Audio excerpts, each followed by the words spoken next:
Thank you for being here. My name is H.G. Stovall. I am past president of the Tennessee Equality Project, and I'm thrilled that you're all here to hear what we have to say. On behalf of the Tennessee Equality Project, I'm very pleased to have worked with the Metro Nashville Human Relations Commission and Executive Director Blackwell to bring Dennis Shepard to our state capitol today. In October of 1998, Dennis and his wife Judy were confronted with the earth-shattering reality that their son, Matt, had been targeted as a result of his sexual orientation, beaten, and ultimately died a few days later. Tennessee Equality Project is terribly grateful for the work that Dennis and Judy have done on behalf of the Matthew Shepard Foundation, and we are elated to welcome him here today to share with us the perspective of a parent who has lost a child as a result of anti-gay bias and how he's dealt with that situation and moved forward. Dennis, thank you so much.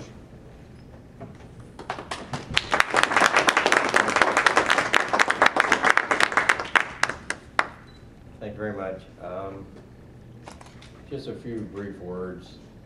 I'm here basically for a conference tomorrow on hate crimes, but I wanted to come here today and talk about the gay community specifically. There is some proposed legislation that concerns me, so I asked if I could take part. We have a problem in the schools. We've lost 2 young men in the last 30 days in this state to bullying,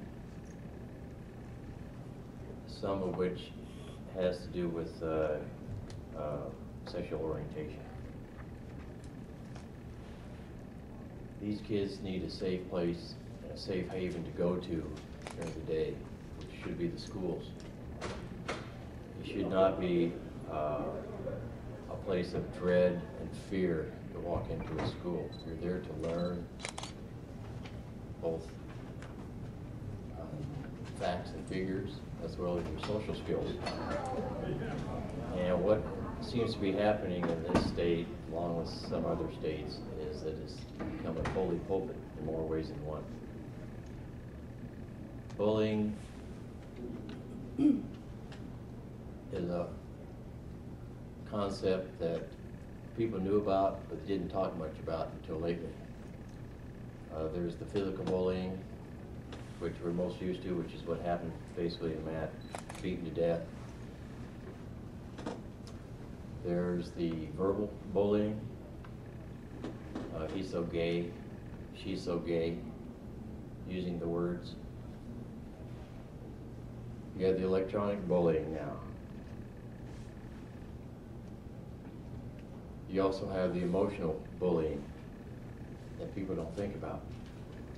When you brush by somebody and ignore them when they say good morning, just because they're different. Whether they're gay or straight, it doesn't matter. They're just different. We should be applauding those differences and trying to take advantage of those differences, helping these kids reach their full potential. Schools should be a safe haven. Should be rooms and teachers who have volunteered to help these kids in case of bullying, in case of other concerns that they have. I urge the legislature to work towards an all-inclusive law for hate crimes and also on the policies for the schools, by the school boards, to include other areas that are not protected, such as gender identity, sexual orientation. These kids are in fear, and they are pushed further into the closet. This is not the time to do that. This country needs their best and their brightest. They need everybody to reach their full potential.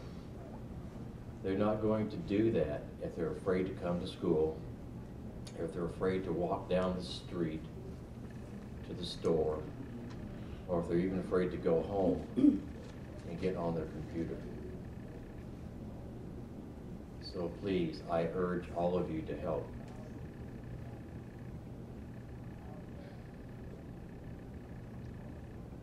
kids have the potential. Let them succeed or fail on their own. Don't let them fail because of what has been termed bullying, because they're different. It's just not the kids who are gay. It's also the kids who are perceived to be gay. I get comments all the time from the so-called straight community. Well, that's okay because you're gay.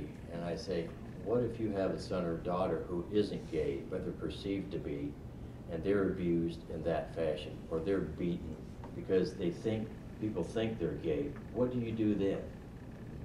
I get no answer. So please, talk to your legislators, talk to your community, to your neighbors. The legislature works for you. You vote them in, you verify that they're following their campaign promises, you hold them totally accountable, and if not, vote them out. When my wife speaks, she talks about a sick community. And if you don't vote, you're part of the sick community. Silent, indifferent. I forget the third one. Who am I? Complacent. Yes, I was Perry for a second. Yeah, a Perry moment. Silent, indifferent, and complacent. Don't be part of the sick community. The gay community is just as dull and boring as the straight community. Please remember that. The ones that you see on TV are trying to get their 15 minutes of fame with the feathers and the boas. And if you think that's all the gay community is, then you have to remember that in Brazil, when they have carnival, is everybody there gay? I don't think so. And they're just as flamboyant, and they have the feathers and the boas. So please, hold them accountable. Protect everybody. Get a hate crimes law passed in this state that protects everybody. They're all American citizens. They need all the rights of all American citizens, not just a limited number of rights. Protect your kids in the schools. They need to have all-inclusive policies protecting them. And this can only be done through you, because you control the school boards. Make this a safe haven. They want a gay-straight alliance in their school, give it to them. More than half of the kids in the gay-straight alliances are straight. It's the allies who are important. So tell your stories, get their support, and do whatever you can. Thank you very much.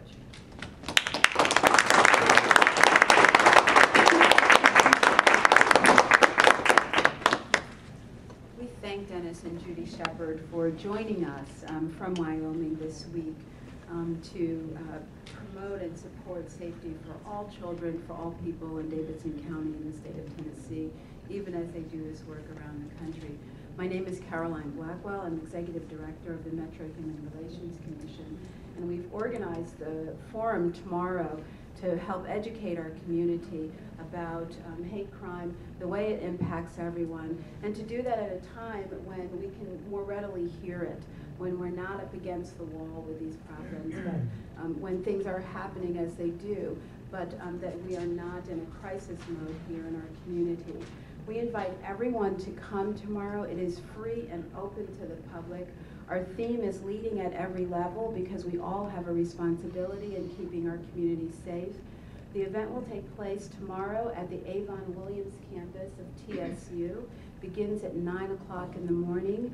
We'll be joined, of course, by Dennis Shepard, who has come all the way from Wyoming, but also by the mayor of the city, by the U.S. attorney. It is an action-packed and full day tomorrow of learning and understanding mutually in service to safety in our community. So the Metro Human Relations Commissions invite all of you to attend tomorrow, and I thank you for your time.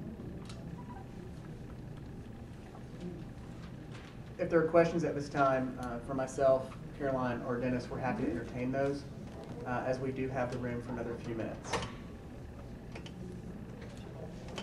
was just wondering, Mr. Shepard could tell us a little bit more about himself. Or do you do this full time now, or you make kind of appearances, or what? The question was, do I do this full time? No, because I'm a crummy speaker. When we started the foundation after Matt died, we had two choices. We could go back to Saudi Arabia, Judy and I, and say we had one son. Or we could split up the family, and I could stay in Saudi Arabia. She could come back and say that she had two sons. She's probably both of them. So Judy stayed here and started the foundation, and she's been working with the foundation ever since to get legislation passed to develop educational resources for the kids and their families and friends for informational purposes.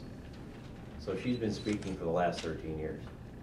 I was asked to speak about a year ago when they passed the Matthew Shepard Jamesburg Jr. Hate Crimes Act, and President Obama signed it in October of 2009. I visited with the FBI, and they'd asked me to come to a DOJ FBI hate crime conference on the law. And I was sitting there in the front, and they said, now we're going to have Mr. Shepard speak. I didn't know I was supposed to speak. So I've done about a dozen since. I speak occasionally when I can't convince Judy to do it. I'd rather be home splitting wood and fishing. You're from Wyoming? Yes, sir. Yes, ma'am. I'm Representative Jeannie Richardson. I'm from Memphis. And there are a few people in the room, Representative Turner and Representative Jones, who are sponsors of a bill to add transgender people to our hate crimes law. And we've had lots of trouble with this particular bill. And I know you have pioneered some of these bills throughout the states as well as the federal. Can you give us any advice? I mean, just practical, how to get over that hump? We do have a pretty good hate crimes bill in terms of every GLBT except for the T. And we're just hitting a wall on that. The question was, how do you get the transgender portion of the hate crimes bill into the legislature and get it passed? Baby steps. You have to get them comfortable with the law itself to start with. This was part of the problem for the national hate crime bill. They could not get people to understand the concerns of the transgendered community. It's a very serious situation. And if you think discrimination is tough for African Americans and then the gays, well, way up here are the transgendered. So a lot of it is education. You need to explain what they're going through and the need for that, because talk about somebody in a mixed up body. They're wonderful, delightful people. They're just as really, to me, they're normal.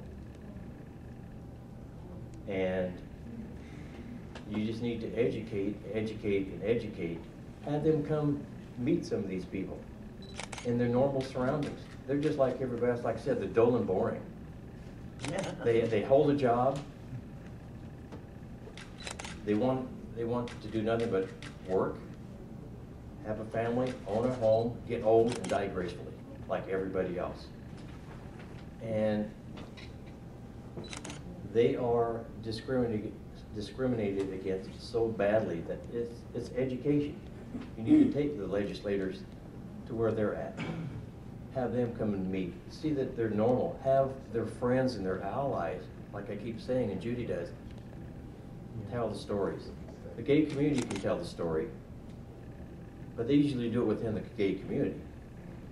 It's the friends and the family that have to spread the word and bring them in, so that everybody just sees they're just like everybody else, but they are discriminated against, and this needs to stop. It's part of the whole sexual orientation, gender identity that needs to be tied in together. Thank you. Mr. Shepard, oftentimes in an election year, social issues are brought up to score political points. I wondered what your thoughts were on that.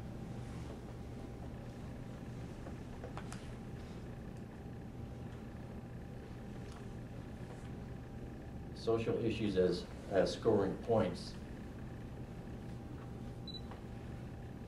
Everybody does it, but you just have to make sure that your side scores more points. That's basically all you can do, because you have pro and con on a lot of these social issues. Look how divisive the federal government is right now. What happened to the days when you had Al Simpson working with Ted Kennedy? Well, they're gone. Nobody cares anymore. On scoring the points, look at what their record was before they started spouting off whatever they're spouting, and see if they're really serious about it. Had they been going out on these issues and seeing what these issues are before they started spouting? Have they done their homework? Have you done your homework? Do you know what the issues are yourself to see that what that candidate is saying is correct? Part of the problem is we believe everything that's said, or blog. How many blogs are there in the world now? And they're just based on rumor. Perfect example. When Matt died, they said he was hung up on a fence, crucified, like Jesus. It wasn't true. But that spread so fast, we still can't get rid of it. The other thing was, it was a drug deal gone bad. No drugs involved. It was proven. But you can't get rid of it. So the social issues, same way. Are the social issues that he's talking about, he's in favor of, he or she, or against? Do they know the issues? Are they stating the facts? And why? What is their justification for doing so? That's about the best I can tell you on that. Mr. Shepard, I don't know how much you've been able to see of the legislation that's currently here in Tennessee that's been viewed as being anti-gay. There's a bill that's a religious exemption bill that some have called the right to bully. There's another bill that's called Don't Say Gay. Any of these particularly concern you as issues? Well, both of them do, because both of them discriminate totally against a sector of people who, this group of people have, that was the reason for the National Hate Crime Bill. It was turned into a law, because it's a total discrimination and taking away their rights to be an American citizen. They're using justification of the First Amendment. Oh, come on. That's a little too broad-based to say that. And my fear is, from what I've seen of it, I think it's the Don't Say Gay is the one about the bullying up to physical abuse. Well, what about the other abuse I mentioned? It's still there. That should be discouraged from day one. It's all learned behavior. It's learned at home, it's learned at schools, it's learned in the media, learned from your friends.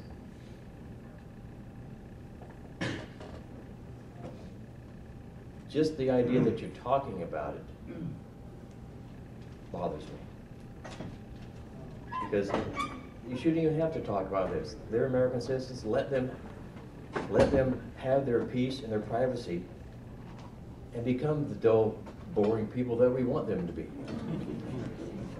You're highlighting them, and you're driving these people further back into hiding. And you're taking away their ability to use their potential that they have. They give up. They shouldn't have to do that. So these bills disturb me. Just the fact that they've been brought to the forefront and there's so much publicity about them. How did you become aware of it? How did you become aware of these bills? I'd seen something back in Wyoming on the internet, and then I was contacted by Caroline about coming out here to speak at the conference, and she mentioned also that there were some bills coming about, that there was some concern in the general populace. And so she gave me some more information on it, and I said, that's why I asked if I could come here today, if there's anything I can do to help discourage these bills and encourage that you get an all-inclusive hate crimes law for the state and also in the schools to protect the kids. I'm concerned about the kids. They're our most valuable asset. They're our hope for the future. We can't afford to lose a single one. We lost 2 in the last 30 days. We'll never know what those 2 young men could have done to help the city, the state, and the country. So we also had a legislator here who threatened to stop transgender people who did something in life. Do you think that kind of talk and these anti-gay bills could actually lead to or cause more harassment or gay children or just gay people generally? Comment about stomping transgendered and other gays, and that does encourage. What it does is say, well, nobody's going to do anything. And as I mentioned, I'll mention tomorrow, it creates a policy of it's open season. I can do whatever, and that's what happened to Matt. Wyoming is one of the 5 states that has no hate crime law whatsoever. So when they beat him, fractured his skull in 18 places with the butt of a .357 and left him to die, they thought no harm, no foul. Because, like I said, the media, the public, family, friends, they figured, who's going to do anything? It's just another gay. But that's not what it was. The city, police department, and the sheriff's department said, we're not going to do this. And they jumped on it right away, and it creates copycats and encourages others to do it, because there's no reason not to. And that's why I'm worried about these, because it encourages people to go out and do things that they know is not right, because nothing is going to happen to them. They just, in September in Arkansas, they just prosecuted the first 2 people under the new law. And I think it was 2 weeks ago, they prosecuted 5 more in a separate situation under the law. So the law is in effect, but you need to have the state law, and that needs to be enforced. I spoke in New York City, and the police chief told me that when the law was first passed in the city for their own hate crime law, including sexual orientation and gender identity, that hate crime went up. Number one, because it was now being reported, which is part of the problem. Number 2, because no one believed it was going to be enforced. Hate crimes now are down almost half of what they were.